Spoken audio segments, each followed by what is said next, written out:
لو العالم كله وقف ضدك طالما ربنا سبحانه وتعالى معاك محدش هيقدر عليك. والدليل على كده قصة الهجرة النبوية.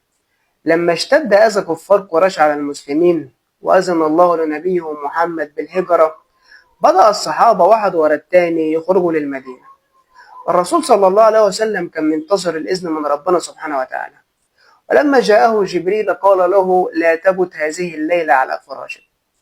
الكفار اجتمعوا فيما بينهم واتفقوا على قتل رسول الله صلى الله عليه وسلم بسيوف شباب من كل قبيلة، علشان يوزعوا دم الرسول صلى الله عليه وسلم ما بين العرب. نام في هذه الليلة علي بن أبي طالب رضي الله عنه وأرضاه، نام على فراش النبي صلى الله عليه وسلم وتغطى ببردته. الرسول صلى الله عليه وسلم خرج وسط كفار قريش ومحدش شافه أبدا.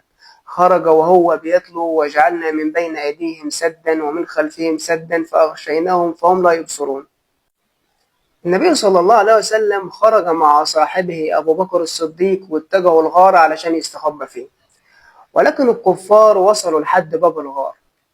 أبو بكر الصديق قال لرسول الله صلى الله عليه وسلم: لو أن أحدهم نظر تحت قدميه لرآنا.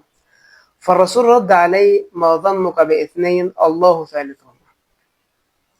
الغار كان عليه حمامة، الحمامة دي بنت عش على بابه، وكان عليه عنكبوت، العنكبوت ده غزل خيوطه.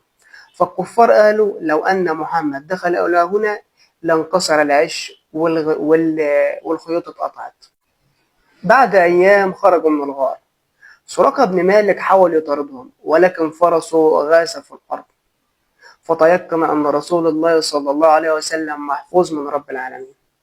وصل رسول الله صلى الله عليه وسلم إلى المدينة، واستقبله أهل المدينة بالأهازيج: طلع البدر علينا من ثنيات الوداع، وطبعا الأهازيج اللي كلنا عارفينها. فعلشان كده العبرة من قصة الهجرة النبوية إن لو العالم كله ضدك طالما ربنا سبحانه وتعالى معاك محدش هيقدر عليك.